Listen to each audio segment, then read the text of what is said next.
The sound of that slap still echoes in the dark corridors of my mind, like a gun going off in a locked, airless room. It wasn't just the honor he stole from my daughter that shook the crystal glasses on the table and froze time. The real issue was the intense, heavy, almost criminal, sticky silence that followed that slap. From the outside, everything looked perfect. The porcelain sets, the silver candlesticks, and the supposedly happy family dinner. But my son-in-law, Julian Thorne, suddenly rose from his chair with a spark of pure rage in his eyes. His tall frame fell like a dark shadow over my daughter Elara, who sat in her wheelchair. Julian's hand shot up and came down on my daughter's face in a vicious arc.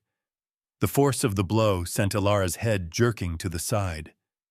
Had her chair's brakes not been locked, she would have slid backward from the jolt. But she couldn't move. She was nailed to the spot, to that metal prison, to this man's violence. And then came that moment that defied reason. Beatrice Thorne, Julian's mother, sitting right next to him with her noble bearing, clapped her delicate fingers together. Yes, I heard correctly. As if watching a scene of justice in a play, she clapped rhythmically and calmly. In that second, I understood that an irreversible bridge had been destroyed. Elara didn't cry. Her hand went to her flushed cheek, her eyes widened. She was gripping the armrests of her wheelchair so tightly that her knuckles had turned white. There was nowhere to run. Her legs couldn't carry her, but at that moment, her spirit seemed to have left her body too. I slowly stood up. I didn't scream.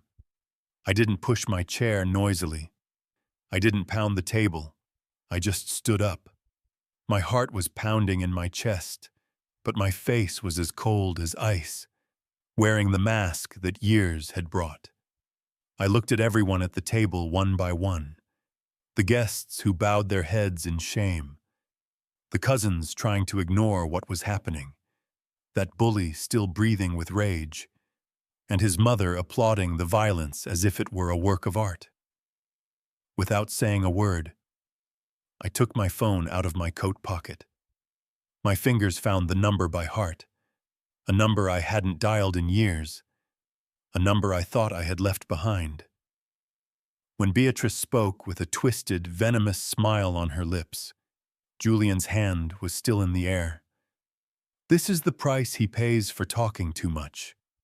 His legs may not hold him up, but his tongue is too long. No one reacted.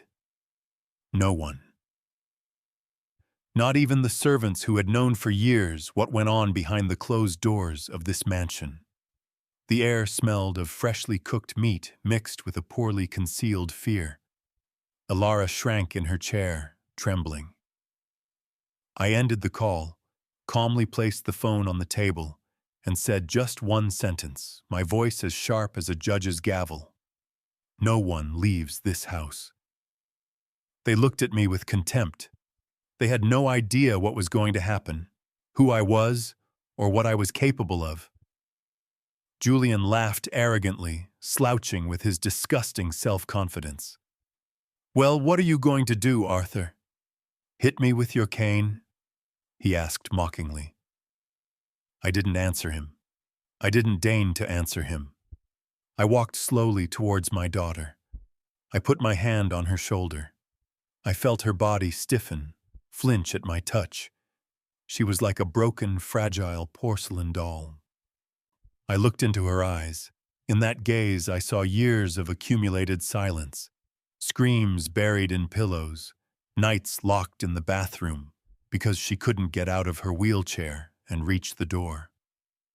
I also saw the helplessness of a woman who had forgotten how to ask for help, because talking to the wall over and over again eventually silences a person. Then, the sound no one had expected that evening was heard. The heavy oak doors of the front entrance opened without a creak. Metallic footsteps echoed across the dining room floorboards like a warning bell. Beatrice's smile froze. Julian took a step back, his back straightening. I didn't move. Two police officers entered with firm, determined steps. Behind them came a woman in a dark suit, her face expressionless. They did not raise their voices or push anyone around. They simply showed their badges. That shiny piece of metal brought the word law crashing down onto the table like a sledgehammer. One of the officers spoke in a dry, emotionless tone. "We received an emergency call regarding suspected domestic violence and assault." The insolent look on Julian's face gave way to a sly fear. He tried to deny what had happened, to dismiss the situation as a family matter. But Elara, for the first time in years, didn't give him a chance to speak. She slid her chair forward slightly and spoke. Her voice trembled, but her words were clear. "Yes," she whispered brokenly. "He hit me just now." It felt like I'd been underwater for decades, and for the first time, oxygen filled my lungs. Beatrice Thorne leapt up in anger, knocking over her chair. She shouted that it was all a misunderstanding, that her son had only wanted to calm his hysterical wife, that Elara was exaggerating things because she was disabled. Those words, hysterical and calm, stabbed me like a knife. One of the officers asked her to calm down. The woman overstepped her bounds and lunged toward my daughter, raising her hand threateningly. But she couldn't touch her. The officer stopped her in her tracks with a steel-like grip. "Ma'am, step back immediately," he commanded. The scene shattered completely at that moment. My daughter began to cry, a deep, long-suppressed sob that shook her to her core. The social worker, dressed in a suit, approached her, draped a soft shawl over her shoulders, and bent down to her with a tenderness I had been unable to offer for years. Not out of a lack of love, but out of ignorance, denial, and my own complacency in believing that my daughter in the wheelchair was well cared for. At 68 years old, I learned at that moment, at that table, that silence and indifference can also be a form of violence. When the officers took Julian by the arm, that aristocratic air, that armor of invulnerability, melted away instantly. As Julian was led away from the table, he was shouting, hurling insults, spitting from his mouth, shedding his role as the distinguished son-in-law and turning into a vulgar street thug. He was shouting that it was all a conspiracy, that I was a senile old man, and that Elara was a crippled woman trying to attract attention. But no one believed him, because the truth was written on my daughter's face like a bright red signature. Julian's fingerprints were like a pulsating map on Elara's pale skin, readable, distinct, and undeniable. The evidence could not be erased. Beatrice was crying now. She was sobbing, pressing her elegant handkerchief to her eyes. But these tears were not for the bride. She was crying for her son, for the family name that had been destroyed in that moment, and for the absolute control she had lost. The whole house seemed to tremble with the tension that had built up over the years. Even the expensive paintings on the walls seemed to hang crookedly, as if they could no longer bear this lie. One of the officers turned to me, drowning out the crackling voices on his radio. He was young but had the eyes of an old man. It was clear he had seen scenes like this many times before. "Did you make the call, sir?" he asked, his voice tinged with quiet respect. I nodded slowly. "Yes," I said. My voice was deep, tired, but just as determined. And this wasn't the first call I had to make. It was just the first one I could make. He then asked me to make a statement. I agreed. I knew there was no turning back. that I had already burned that bridge. When they pulled Julian into the hallway for preliminary questioning, under that ornate chandelier, Elara slowly turned her wheelchair toward me. The faint hum of the motor was like a scream in the silence of the room. I knelt down in front of her. I wanted to be at eye level with her, to make up for the painful truth I hadn't been able to see for years, looking down at her from above. "Forgive me, Father," she sobbed, her hands clasped in her lap, trembling.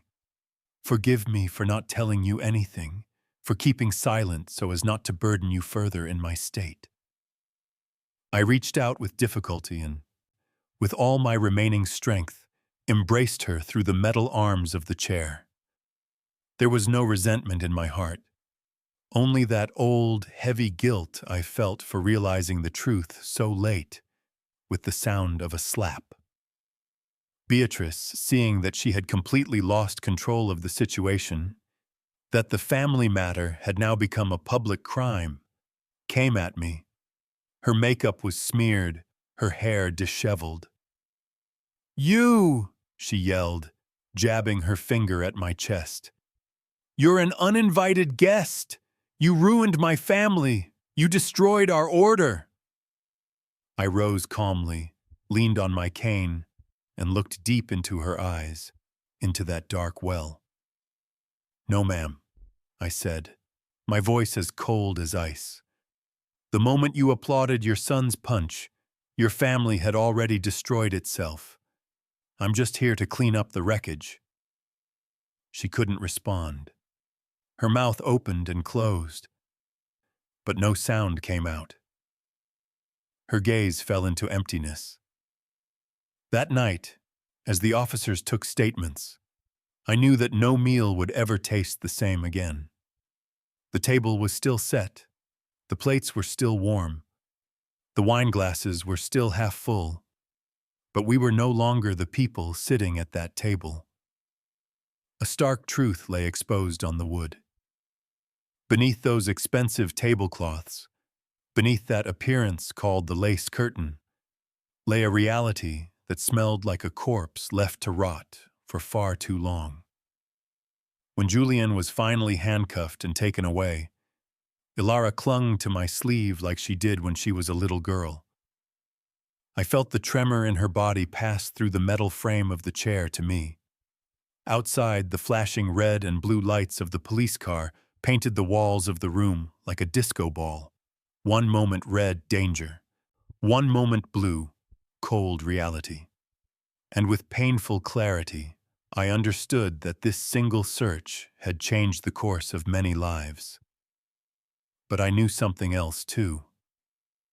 What was coming would be far more heartbreaking, more revealing, and more dangerous than anyone could imagine. Because that search wasn't a momentary fit of rage. It was the first scalpel cut into a wound that had been festering for years, waiting to come to light. As they loaded Julian into the squad car, the sound of the door slamming shut echoed through the house like a final exclamation mark. For a few seconds, no one spoke. The dining room, which minutes earlier had been filled with the mingled sounds of violence, fear, and applause, was now submerged in a heavy silence, broken only by Elara's broken sobs. The officers remained inside, taking notes. They examined every movement, the overturned chair, the napkin on the floor, every corner, as if the house were now a mute witness. One approached me and asked me to describe what had happened in detail. I spoke plainly, without dramatizing or embellishing. I explained when the argument had started, how Julian had stood up, how he had raised that terrible hand and brought it down on my daughter's face, defenseless and unable to escape. I also described her mother's applause. That gesture, which burned me more than the blow itself, shamed me as a human being. The officer took notes without looking up, pressing his pen hard against the paper. Meanwhile, the social worker pulled a chair next to Elara's wheelchair and sat down. She didn't look down on her. She placed her hand on her shoulder and spoke softly, in a voice that brought a little air back into her lungs. I watched that scene with a mixture of relief and pain. Finally, someone was listening to her without thinking she was exaggerating because she was disabled, without interrupting her, without judging her. Beatrice was still standing, pacing back and forth, her high heels tapping out an irritating rhythm on the parquet floor. She was muttering curses under her breath at me. "This won't stand," she hissed, like an empty threat. "My lawyers will tear you to shreds." No one paid her any attention. She had lost control of the script, of the direction. And that was something a narcissistic woman like her could never tolerate. When the initial statements were over, one of the officers announced that Julian Thorne had been formally arrested on charges of aggravated domestic violence and assault. Beatrice let out a shrill scream, lunging toward the hallway to follow him, but was stopped before crossing the threshold. "You will also be called in for questioning, Mrs. Thorne. You were there at the time of the incident, and there are allegations that you encouraged the crime," they informed her coldly. Her screams turned into angry, muffled sobs. The house slowly emptied, like a theater stage. The other guests, those friends, had slipped away silently, like mice. Outside, neighbors peered from behind curtains, from the sidewalk, pretending not to look. The gossip had already seeped out through that grand door, growing like a snowball as it spread through the neighborhood. I knew it wouldn't be long before the neighborhood came up with its own version of events. The fairy tale of the poor crippled girl and the noble husband was over. But at that moment, it didn't matter to me. My whole world was focused on my daughter, trembling in her wheelchair with her arms wrapped around herself. When the officers finally left, we were left alone in the dining room with that heavy silence. Cold plates, half-drunk glasses of wine, Julian's overturned empty chair, a void that no one dared to look at directly. Elara slowly raised her head, her eyes swollen. "Dad," she whispered, "I thought no one would come. I couldn't reach the door. No one would hear." That sentence and that confession of helplessness hit me harder than any scream. I put my cane aside and took her hands in mine. "They came this time," I replied. "And I swear, Elara, I will never leave you alone in that silence again." I lifted Elara from her wheelchair into my arms and carried her to the sofa. This movement reminded me of her childhood, of those old days when her legs hadn't yet lost their strength. But now the weight I carried in my arms wasn't just bone and flesh. The fear, shame, and silence accumulated over the years were also weighing on my spine. I covered her with a thick wool blanket. She was trembling not just from the blow she had received, but from the great collapse that had been unleashed in her soul. That silent resistance which had lasted for years had cracked like a dam breaking. "I'm scared, Dad," she said, her voice as fragile as thin glass. "I'm so scared of what will happen when he comes back." I sat down beside her, cupping her frozen hand in mine. "Me too," I replied honestly. "But fear doesn't rule this house anymore, Elara. That throne has fallen." She buried her head in the pillow, exhausted. She closed her eyes as if her body couldn't bear any more tension. Not knowing what to say, I just stayed by her side, shielding her with my presence. Sometimes the strongest speech is just being there. Hours later, well past midnight, the phone on the table vibrated. The faint light from the screen illuminated the dark room for a moment.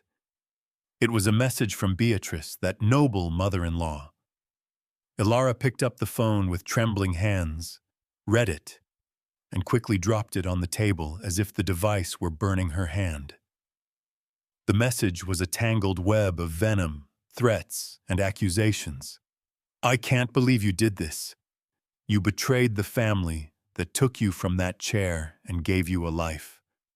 The day you speak is the day you'll be thrown out onto the street. I felt a suffocating knot in my chest. Elara stared at the ceiling. It was always like this, she murmured. He would say no one would believe me. The word of a disabled woman against the word of a respected businessman. He would say I was ungrateful, that I was nothing without him, that the beatings were necessary to discipline me.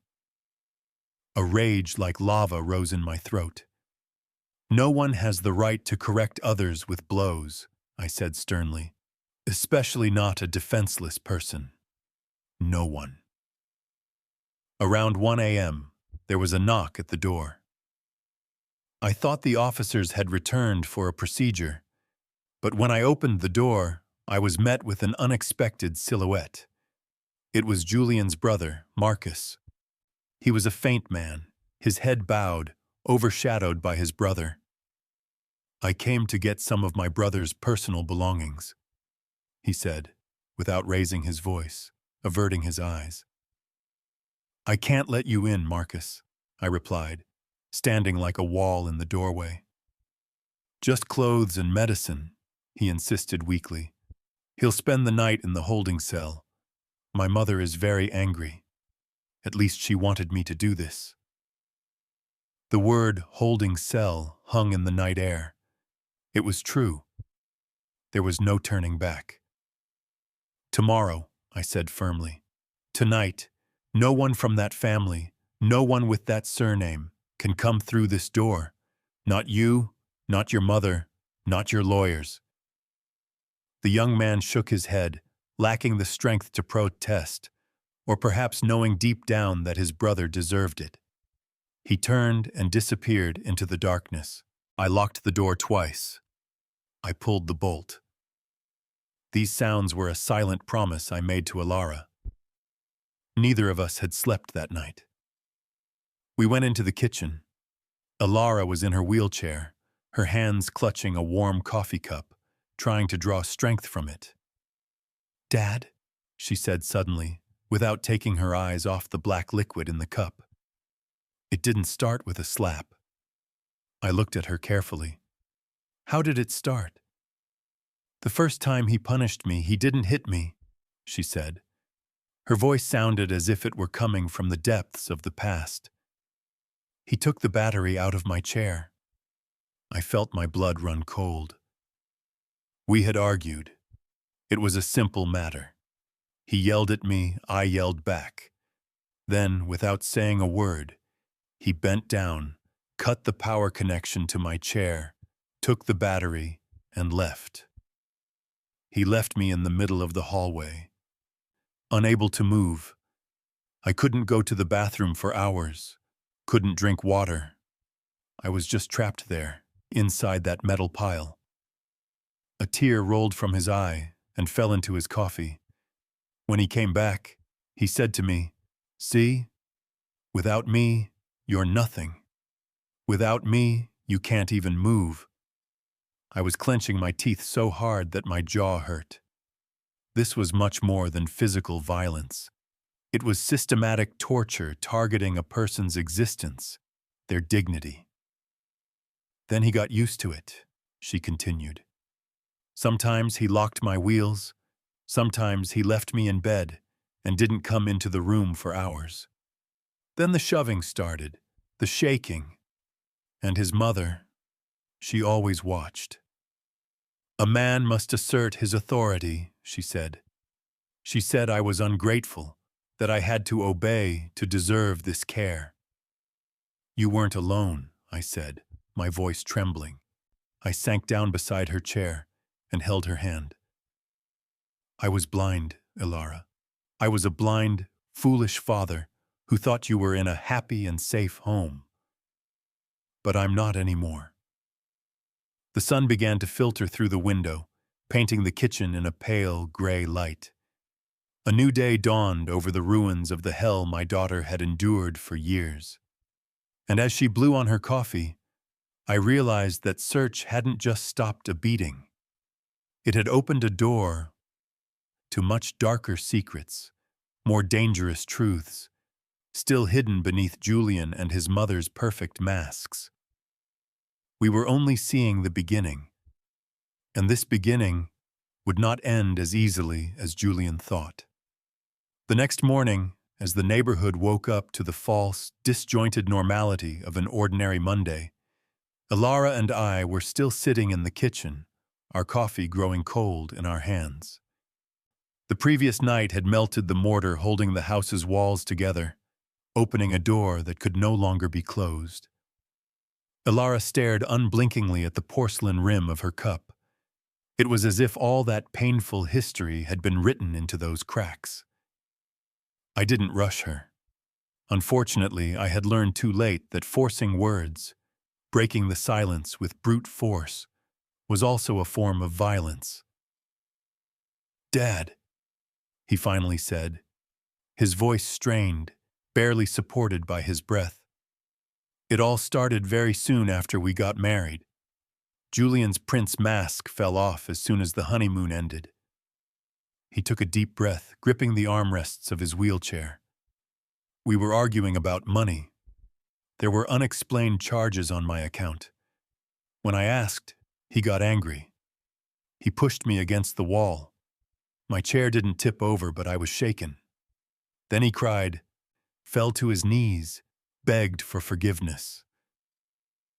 'The fear of losing you is driving me crazy,' he said. He swore it would never happen again, that he loved me more than anything." Without interrupting him, I clenched my teeth, feeling the muscles in my jaw tense. "I believed him," he whispered, his voice trembling with shame. "I always wanted to believe him, because he kept whispering to me, 'Who else could love you like this, Elara? Who would want to carry the burden of a woman in a wheelchair?'" That sentence was like an invisible spear piercing my heart. Julian had turned her physical disability into an emotional prison. The blows were isolated at first, almost accidental, he continued. A push, banging my chair hard against something, putting my things on shelves I couldn't reach. Then came the whispers, spoken in that low voice to leave no witness, the insults that rotted my soul. "You're useless. You're incomplete. If you leave here, you won't last a day on the street." As he spoke, he looked at me, searching my face for a reaction he had never sought before. Perhaps one he feared to find. Not disgust, but anger and compassion. "Why didn't you tell me?" I finally asked, a lump in my throat. He lowered his gaze to his lap. "At first it was shame, then fear, and finally, that foggy state of mind where I still didn't know if I was a victim or really, as he said, an ungrateful burden." I felt breathless. "His mother always knew," he added, his voice hardening. "Beatrice would come to the house on the days Julian locked me in the room and left. She would open the door, look at me, and just say, 'He's giving you time to think, sweetheart. You're wearing him out.'" I closed my eyes for a moment. I understood then why that evening's applause wasn't a momentary madness. It was the endorsement of a whole system of discipline built on Elara's helplessness. "When the bruises appeared," I murmured, "when she came in those long-sleeved sweaters in the middle of July, I said I fell," she finished. "I said I slipped off the chair while transferring, and you always believed me." That sentence hit me harder than any slap Julian had ever given me.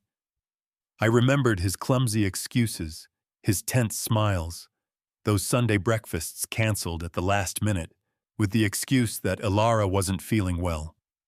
I had chosen to believe because seeing the truth would shatter the windows of my comfortable life. My blindness was a choice. I struggled to get up from the chair and started pacing in the kitchen. I thought I raised a strong woman, I said painfully to myself.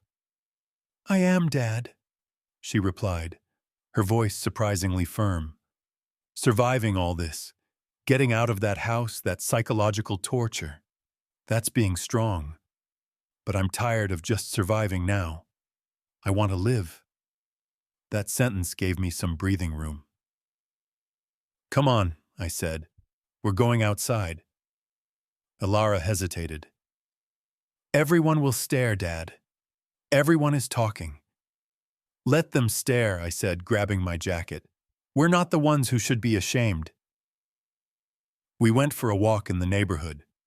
Elara wore dark sunglasses to hide the redness and swelling around her eyes from the previous night's slap. She wouldn't let me push her wheelchair. She took control of the motor herself. Beside me, she drove as if she were heading out into the open world, not the courtyard of her prison, but toward freedom. People fell silent when they saw us. Mrs. Miller, watering her garden, dropped the hose. The grocer at the corner leaned out the window. They greeted us politely, but distantly. They didn't know the whole story yet, but they sensed the heavy metal smell in the air, the approaching storm. When we reached the small neighborhood park, he parked next to a bench. When I saw him make that call, he said suddenly, I thought I was dreaming. I thought it wasn't real. Because in that house, Julian was the only law. I doubted what I saw for years too, I confessed. But last night, that sound of applause, that sound woke me up. Elara took off her glasses. The sunlight mercilessly illuminated the bruise on her face, but she didn't turn her head. Do you know what the worst part is, Dad? She whispered. Even after the beatings, the insults, locking me in my chair, I kept hoping he would change. I kept believing that Prince would return. That doesn't make you weak, I replied, holding her hand. It makes you human. But monsters don't turn into princes, Elara. They just learn to hide better. We returned home at noon. That day, the social worker visited us again, accompanied by a lawyer. They spoke to Elara at length, in technical and dispassionate terms. They explained her rights, the steps to be taken, that Julian's assets could be frozen. I listened from the other side of the door. For the first time, everything sounded less like wounds of the past, and more like building the future. In the evening, there was a knock at the door. It was a neighbor, carrying a bag full of clean clothes. In case you need them, the woman said, averting her eyes from the mark on Elara's face. The sounds. We heard the sounds, but she couldn't finish her sentence. Shame silenced her. Elara thanked her with a weak but dignified smile. The neighborhood was beginning to learn, or rather, to admit to itself what it already knew. And along with the gossip, the looks began to change. Pity gave way to curiosity, and curiosity slowly gave way to respect. That night, as we sat down to a quiet dinner, I realized I hadn't just learned my daughter's story. I was also confronting my own blindness, my own complicity, and I silently vowed that as long as I had breath in me, no one would ever make her feel helpless in that chair again. Not Julian, not Beatrice, not the world. The day after that painful awakening, Elara and I were summoned to the police station to continue our statements. We took a taxi because Elara wasn't ready to face that neighborhood, those stairs, again. As I placed her wheelchair in the trunk, the cold metal burned my fingers. This chair should have been her freedom, but Julian had managed to turn it into a shackle. We were met with a sickening sight in front of the police station. Beatrice was talking to two police officers at the top of the stairs. Her movements were exaggerated, theatrical. It was as if she was trying to convince them not with legal arguments, but with noble drama. When she saw us, or rather Elara, coming out of the elevator ramp, she narrowed her eyes. There was pure, unfiltered hatred in that look. "What are you doing here?" she hissed, walking towards us. "You are the ones destroying a family. Do you think you can tarnish my son by complaining here and there?" I stood right in front of her and slammed my cane hard on the floor. "A family is destroyed when someone applauds a fist, Beatrice," I replied. Her face contorted with rage.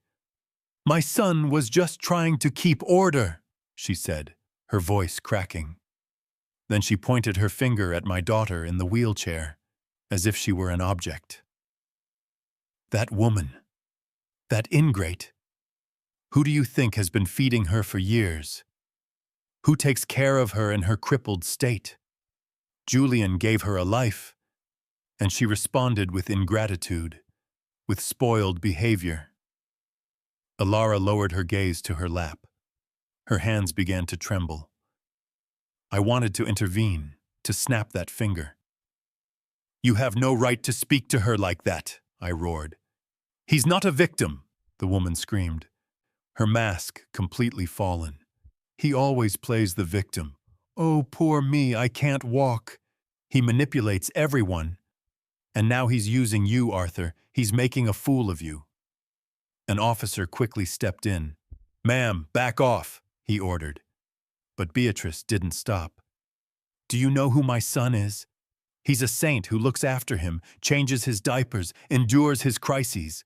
The officer looked at Elara. "Do you want to file a complaint for threats and harassment?" My daughter raised her head. There were tears in her eyes, but her gaze was clear. She searched my face for an approval, a strength she hadn't sought in years. I nodded slightly. "Yes," Elara said, her voice strong enough to drown out Beatrice's screams. "I do. I won't stay silent anymore." They took Beatrice inside the building, into a separate room. Her screams continued to echo down the corridor, the screams of that poisonous thought, which began not with physical violence but long before, in the mind. Inside the police station, my daughter gave her statement for over an hour. I watched her from the one-way mirror in the next room.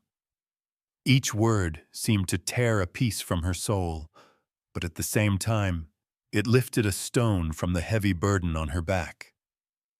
The social worker encouraged her.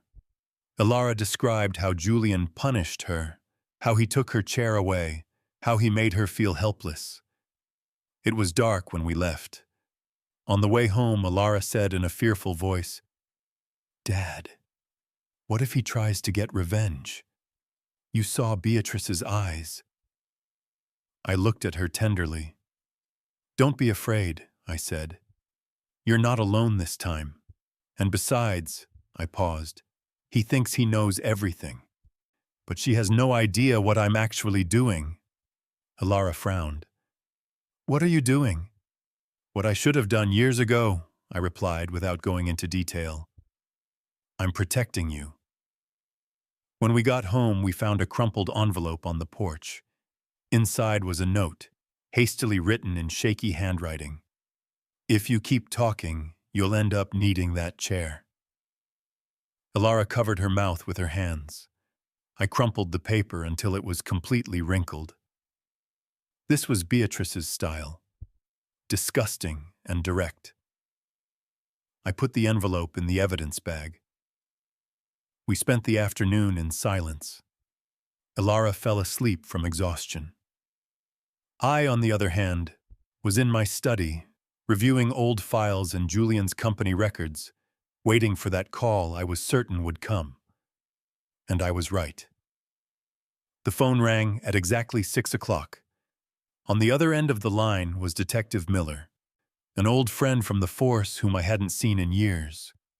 His voice was metallic and tense. "Arthur," he said, "I got your message. I did the investigation you requested. Damn it, your instincts were right, as usual. There's more to this than just a husband with anger management issues." I closed my eyes, the vein in my temple throbbing. "Tell me, Miller, what did you find?" "Not just the son-in-law, but his mother too. Both of them are in the swamp. The Thorne family's clean, philanthropic image is just a front." My blood ran cold. "What kind of swamp?" "Money laundering, Arthur. Serious amounts. And worse, there are front accounts opened in their daughter's name, using her disability funds and foundation grants." I gripped the edge of the table. "They used Elara as a front?" "Yes. And when the girl started suspecting something and asking questions, they beat her to silence." I finished the sentence, my voice as cold as ice. When I hung up the phone, the knot in my stomach had turned to stone. My daughter was not just the victim of an abusive husband, but of a professional crime machine run by her own mother. Making her feel inadequate and needy wasn't just sadism. It was to keep her under control and use her signatures. The war was truly beginning now. At dawn, I entered the room where Elara slept. When I quietly opened the door, I saw her sleeping, breathing deeply. For the first time in years, she was sleeping without the fear that someone would kick the door open in the middle of the night and hit her or tip over her wheelchair. I stared at her for a long time, at her innocent but tired face. The truths I had learned from Detective Miller the night before kept spinning in my mind. Front accounts, disability funds, dirty money. They hadn't just beaten my daughter. They had made her look like an accomplice and stolen her signature. We ate breakfast in silence. I watched her like a soldier returning from the front, wounded but proud. She was no longer the subdued woman from weeks ago who couldn't make eye contact. "Dad," she said suddenly, putting down her fork. "Last night I dreamed I was standing on the edge of a cliff in my wheelchair. Julian was trying to push me, but my brakes were so strong that I didn't budge an inch. Then he fell." I felt a lump in my throat. "They can't push you around anymore," I replied. "Now they're the ones who will fall." Just as I was about to tell him about the dirty financial network I had uncovered, my phone rang again. It was Miller again. "Arthur," he said quickly, "we need something concrete. The account activity is suspicious, but Julian's lawyers could argue it was poor investment management or mistaken spending due to Elara's mental incapacity. We need proof that they planned this." I closed my eyes. "How are we going to find that?" Miller paused. "The girl, is there any conversation, any document, anything she witnessed at home?" When I hung up, Elara was looking at me with questioning eyes. I explained the situation to her honestly. How Julian had used her. How they would base their defense on Elara's incompetence.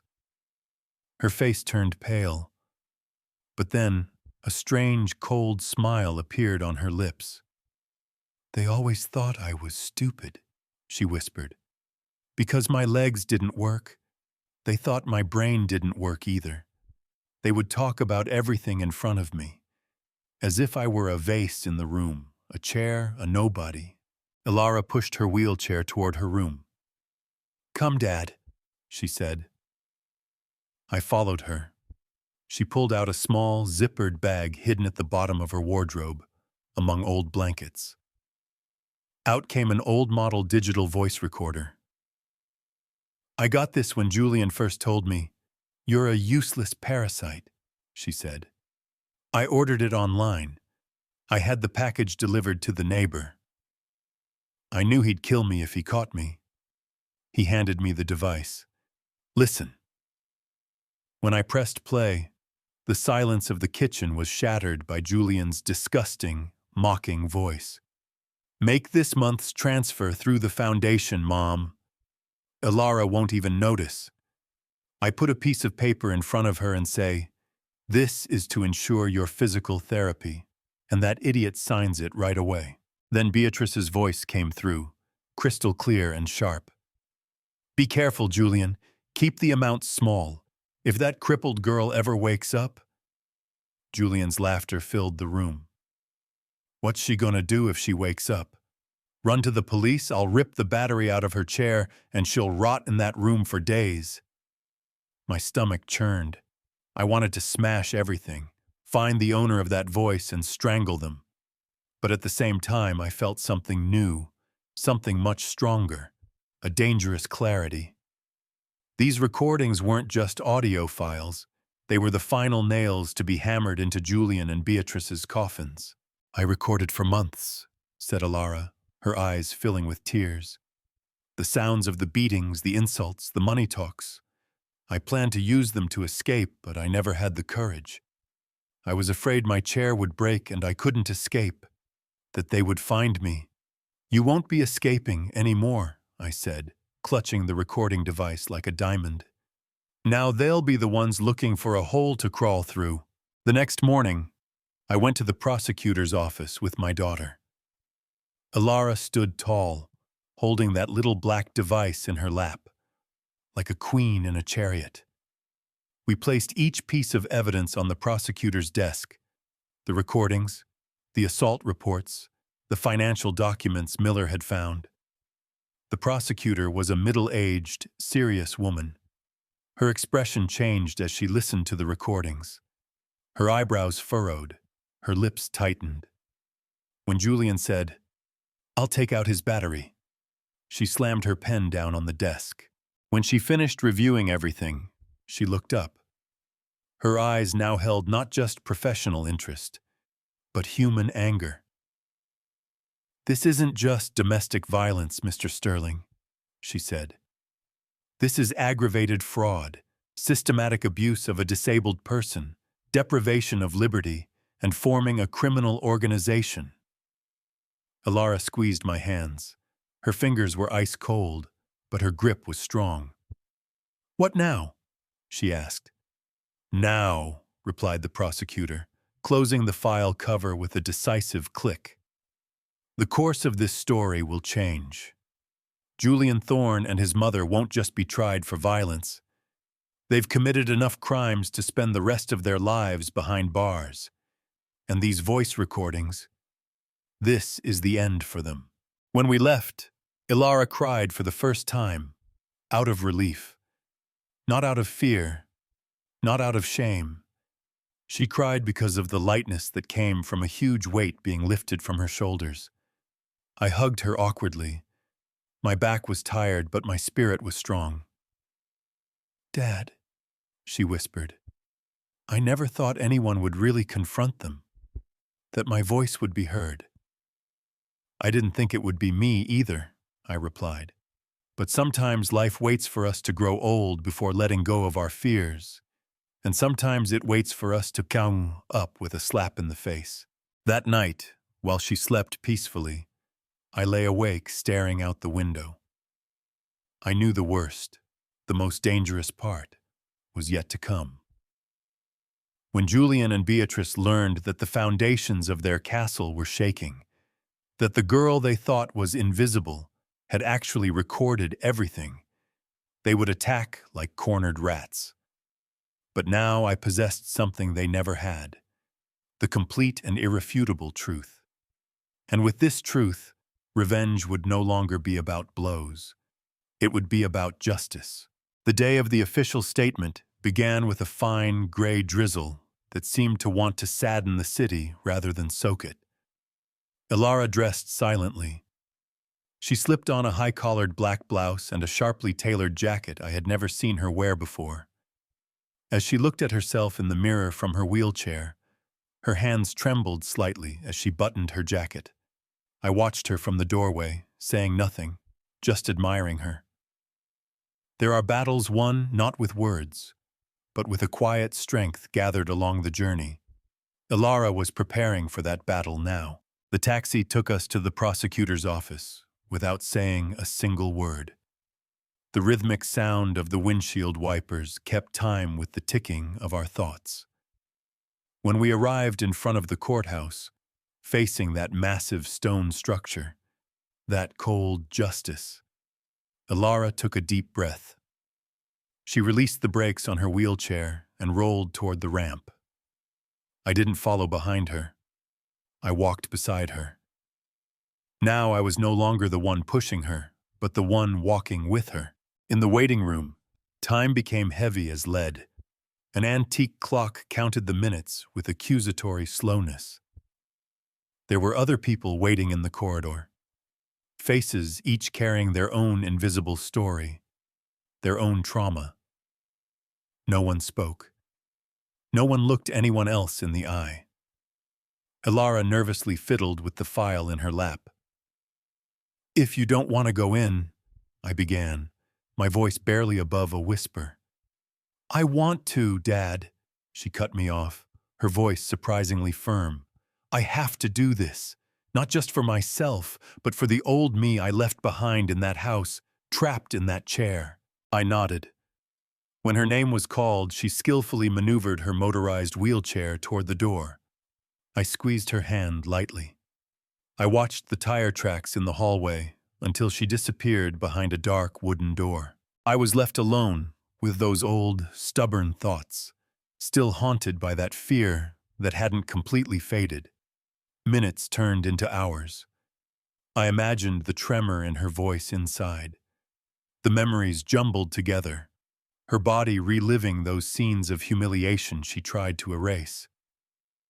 And then I understood something terrible. A father's worst nightmare.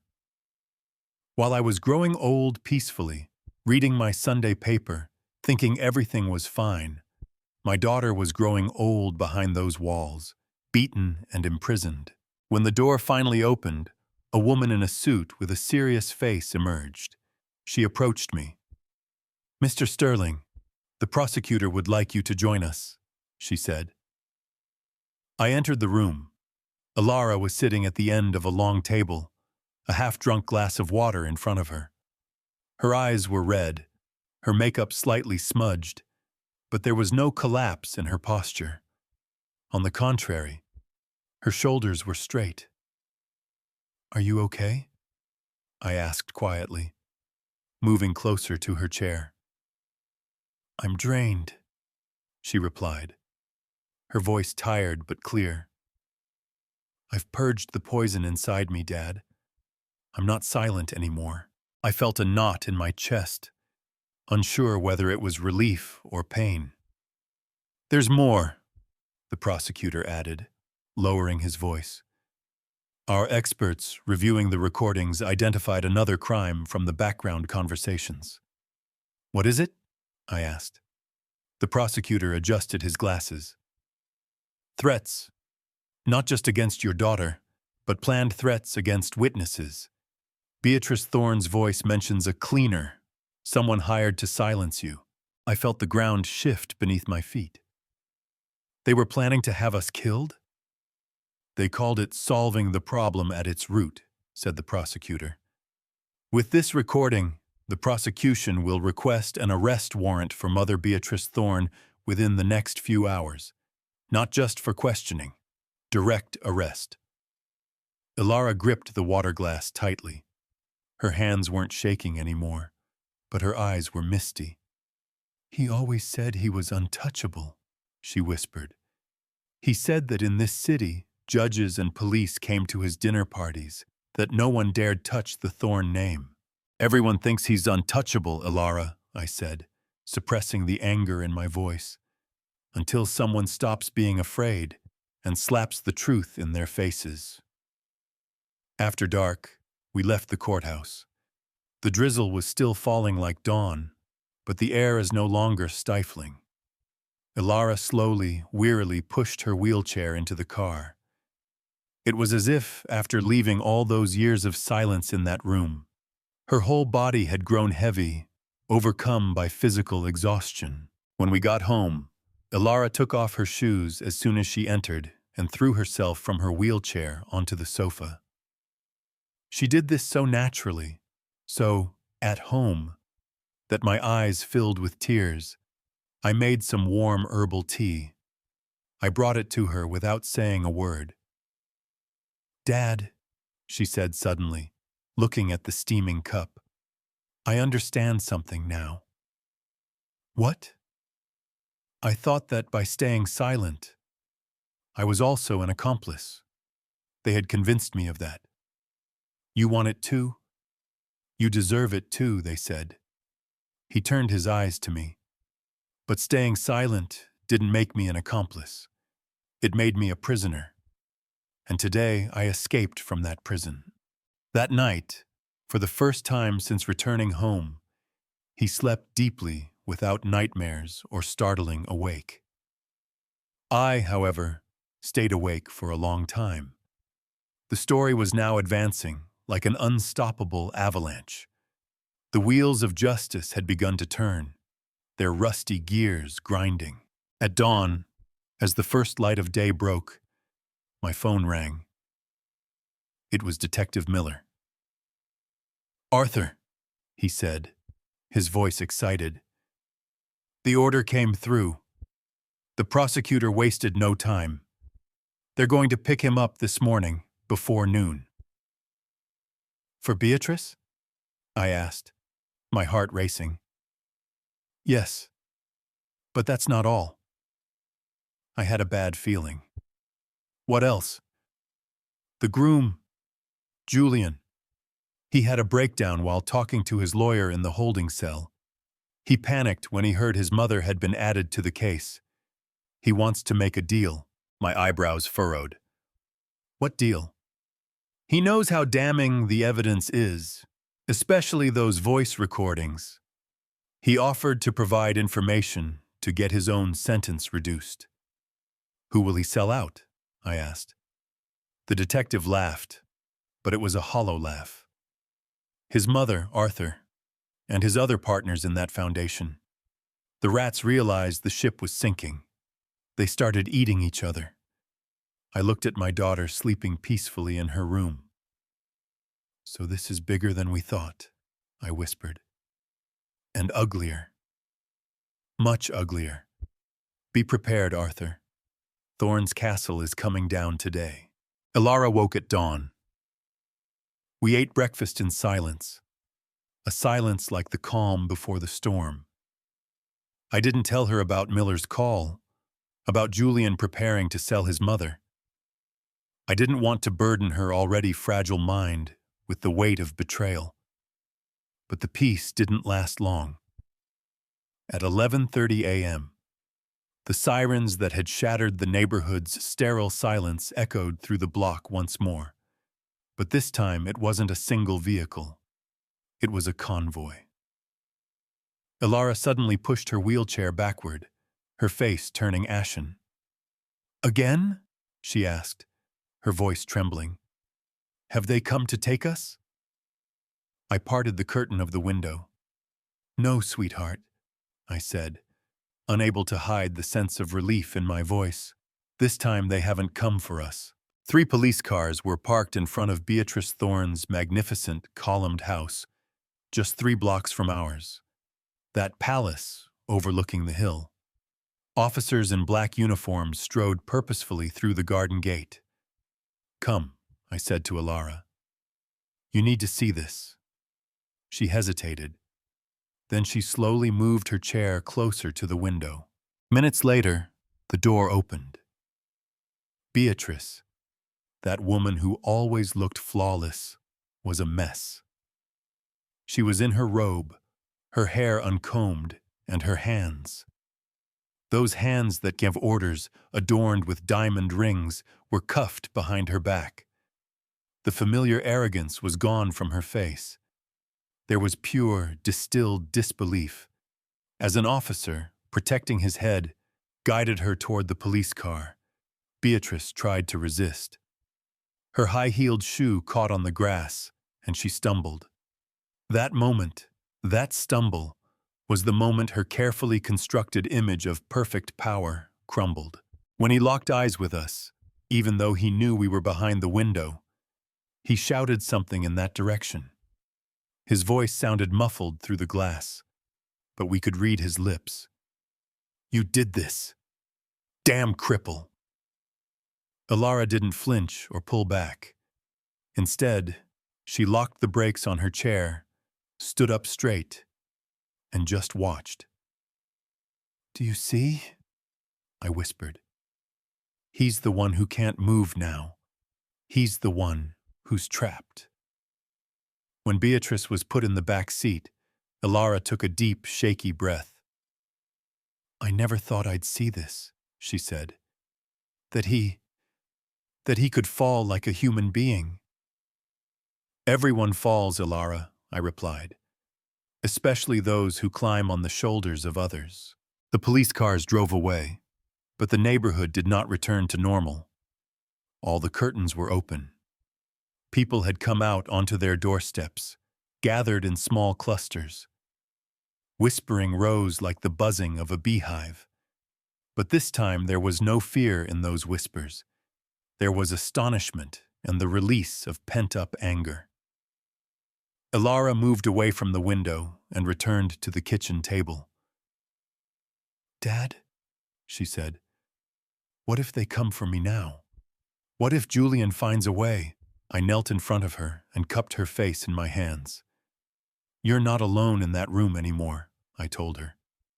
"Julian is dealing with his own problems right now. He sold his mother, Elara. He's bargaining with the prosecutor to save himself." Her eyes widened. "Her mother?" "Yes. That family bond you feared so much snapped at the first tremor. They weren't loyal to each other, only to their crimes." Elara shook her head from side to side, trying to process this. "Julian always said his mother would do anything for him. We're a team, and you're just the missing piece, he'd say." "See?" I said. "You're not the missing piece. What's missing is their conscience, their loyalty." I embraced her with a tenderness that made my bones ache, and then I understood that something irreversible had happened. My daughter was no longer just a victim. She had begun to be a witness, and when witnesses break their silence, they rewrite the fate of the cruel. Beatrice's arrest was the final blow that shattered the Thorne family's respectable philanthropist facade. By afternoon, the rumors were spreading. Not just domestic violence, but foundation corruption, threats, and blackmail. From my window, I saw neighbors looking toward our house. Before, I would have seen pity in those stares. Poor man and his crippled daughter.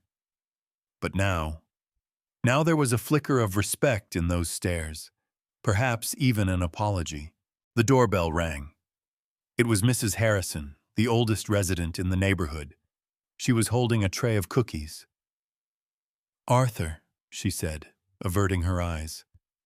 "We heard the noise. We saw the police. We just—" She couldn't finish her sentence.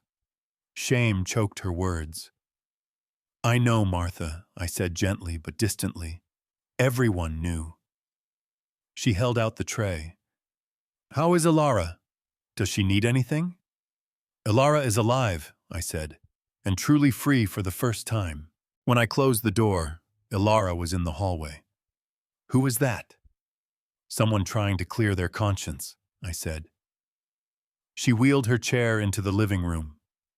"It doesn't matter, Dad. It doesn't matter what anyone thinks anymore. I know the truth, and you know it." In the afternoon, my phone rang again. It was Miller. He sounded tense. "Arthur, things are getting messy." "What happened?" "Julian. He lost control when he found out his mother was arrested. He attacked his lawyer. He's in solitary now."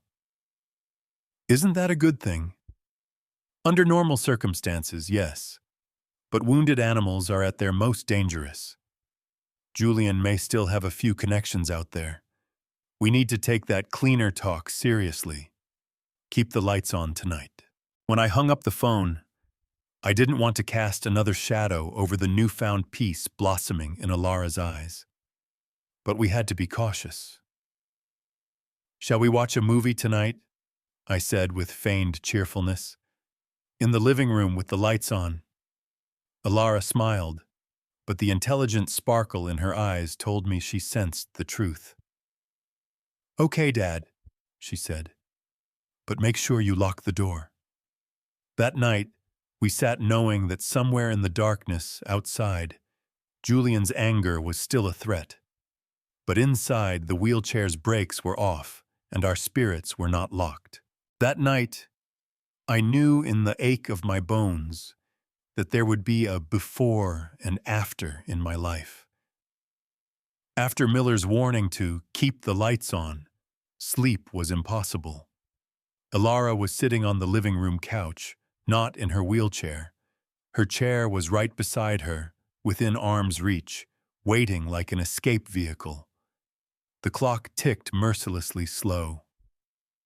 Every time the wind slammed the shutters, every time a car passed on the street, Elara flinched, her gaze fixed on the door. I brought out the old albums to calm her, but her eyes weren't on the photos. They were staring into the void. At 2:15 a.m., I heard a loud metallic thud at my front door. It wasn't a doorbell. It was a punch, even a shoulder charge. Elara jumped up, panic lighting her face like lightning. Her hand automatically went to her chair, but then stopped. She looked at me. The old look in her eyes that said, "Protect me," was gone. There was a new expression that said, "Are we in this together?" "Call the police, Dad," she whispered, her voice steady. I already had the phone in my hand. I dialed Detective Miller's direct number. "He's here," I said simply, "at the door." Another louder bang. The door hinges groaned. From the other side, I heard that voice distorted by a mixture of rage, alcohol, and madness. It was Julian's voice, but there was no trace of that respectable businessman tone. It was a wild, growling animal sound. "Open the door, Elara! I'll break your crippled legs! Did you think you could finish me off?" Elara's name came out of his mouth, not like a name, but like a death sentence. I put the phone on speaker. Miller could hear everything. "2 minutes, Arthur," Miller said. "Just hold on 2 minutes. The convoy is on its way. Don't open the door." Julian started kicking the door. The oak door shook but held firm. At that moment, I thought about everything that had happened behind that door over the years. Julian used to have a key. He would come in and the door would close behind us. But now he was outside. We were inside, on the safe side. He was out there in the dark, cold and alone. Elara moved from the couch to her wheelchair. She started the motor. "What are you doing?" I asked, leaning a chair against the door. "I'm not hiding," she said. She rolled her chair into the middle of the hallway, to a spot directly facing the door. "If he comes in, he won't see me scared. He'll see me standing, that is, on my own 2 feet, on my wheels." The shouting outside grew louder. Julian had completely lost his mind with his mother's arrest, the seizure of his accounts, and his lawyer abandoning him. We would later learn that he had escaped while being transported to the hospital. He was attacking with the blind courage of a man who had nothing left to lose. "You're nothing, Elara! Without me, you're nothing!" he shouted. And at that moment, the sound of sirens piercing the darkness of the night was heard. First from afar, then close enough to deafen the ears, blue and red lights began to dance on the walls of the corridor. The noise outside changed. The pounding on the door stopped. Footsteps, sounds of escape, then the warning, "Stop! Police!" I ran to the window. The scene I saw when I opened the curtain was etched into my memory like a photograph. That man, Julian Thorne, who had been the giant monster of our nightmare for years, had been reduced to a helpless body, writhing in the mud on the wet grass under the emergency lights. 2 officers had pinned him to the ground. His hands were cuffed behind his back, and he was trying to lift his head, shouting meaningless things. "It's all lies! That woman is lying! My mother is innocent! I am innocent!" No one listened to him. His words no longer had any power over the police he had bought off or the witnesses he had intimidated. In front of all the lit windows of the awakened neighborhood, that respectable son-in-law lay like a criminal with his face buried in the mud. I opened the door. Elara was right behind me. She rolled her chair onto the porch. Julian raised his head and saw us. His eyes were bloodshot. He locked eyes with Elara. He searched for the fear he expected, that cowed look, but found none. Elara stood motionless and expressionless, like a statue, in the cold of the night. A blanket draped over her shoulders. "It's over, Julian," Elara said. Her voice was not raised, just a tone of reality mingling with the night air. "I'm not carrying you anymore." Julian tried to say something, but the officers roughly lifted him up and dragged him to the police car. Detective Miller came over to us at that moment. He was out of breath. "Are you okay?" "We're fine, Sakai Maisun," placing my hand on Elara's shoulder. "We're better than ever." As the police car drove away with him inside, the sound of the door closing echoed like a period at the end of that long, dark sentence in our lives. Julian was gone. Beatrice was gone. An infinite, indescribable weariness settled on my shoulders, that feeling of emptiness that comes with winning a battle. Elara suddenly bowed her head as if her strength had left her. "Is he gone?" she whispered. "He's gone," I said, "and he can never come back. That door is closed, Elara." Elara slowly turned her face to me. There were no tears. There was a strange, peaceful emptiness on her face. "Dad," she said, "I can't feel my legs, but I feel like I'm standing on my own 2 feet for the first time." I took her inside. I closed the door, but this time I didn't lock it. Because the danger was no longer outside. It was far, far away. And inside, that clean, quiet peace was beginning to take the place of fear. We didn't sleep until morning. We sat in the kitchen, watching the day break. As the sun washed over those streets where Julian and his mother's shadows fell, Elara placed her hand on mine. Warm, present, real. "Is the fear over, Dad?" "The fear is over, my daughter," I said. "Now it's time to live." A full year has passed since that night when we broke the suffocating silence at our table, not with the sound of a slap, but with a stark reality. Today, I write these lines sitting at the same dining room table, the same mahogany table. The walls haven't moved. The windows still look out onto the same street, but the atmosphere inside has changed. That heavy metallic smell of fear is gone. There is freshly brewed coffee and the scent of honeysuckle coming in through the open window. Elara no longer lives in this house. Weeks after Julian was taken that night, she told me she wanted to move out. Not to escape, but to start over. "I don't want this to be my refuge, Dad," she said, her eyes shining. "I want this to be your home, my father's home. Just a place I visit." We looked for an apartment together. We found one that was fully accessible, with wide doors, kitchen counters lowered for his wheelchair, and plenty of sunlight. We painted the walls in colors he chose. Not gray, but a vibrant sage green. Each box was not a packaged trauma, but an organized future. When we finally parted, I hugged him for a long time at the door. "Dad," he said, his voice trembling, "if you hadn't made that call—" "Don't say that," I interrupted gently. "You did it. I just dialed the number. The courage was always yours. It was just a little dusty. Now Elara lives in her own apartment. She got a job at a graphic design company. She works from home but often goes to the office. With her own savings, she bought a specially equipped, hand-controlled car. The first day I saw her behind the wheel, driving that car freely, I watched Julian's words, 'Without me, you couldn't even move,' turn to dust and float away. That car wasn't just a pile of metal. It was her wings. Sometimes he comes to visit me on Sundays.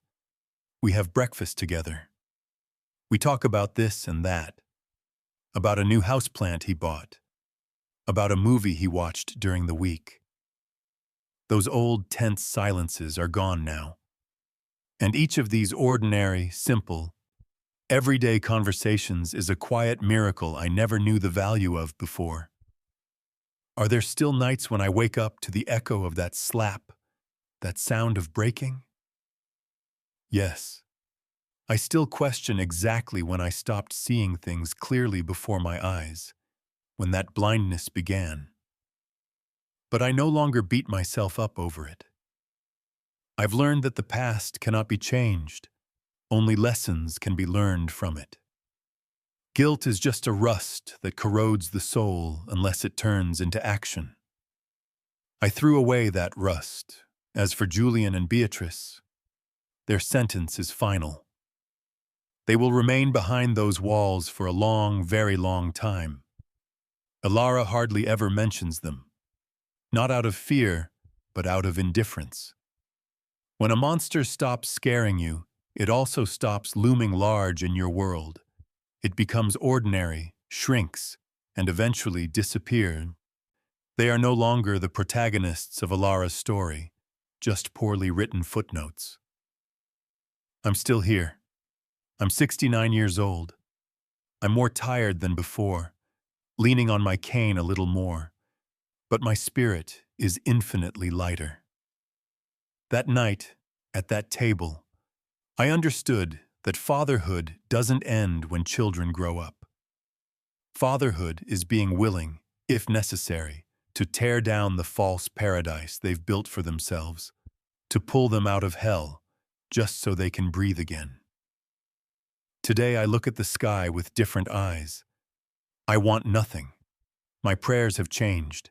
I no longer say, "Protect her." I say, "Remember your strength." I am grateful. Because my daughter is alive. Because she stands tall in that chair. Because she no longer lets anyone push her around. And most importantly, she smiles now. Not that fake, tense, everything's fine smile. A real smile that reaches into her eyes, that overflows from her soul. Thank you for listening to my story. Maybe somewhere, sitting at their own quiet desk, there is someone afraid to take that first step. I call out to them. That silence is not protecting you. That silence is your cage. Make that call. Open that door. Because even though the moment the walls come down is scary, the view that follows will be the most beautiful dawn you'll ever see. They say silence doesn't echo. They're wrong. The echo of a broken silence can turn into a song of freedom that lasts a lifetime. Ours did.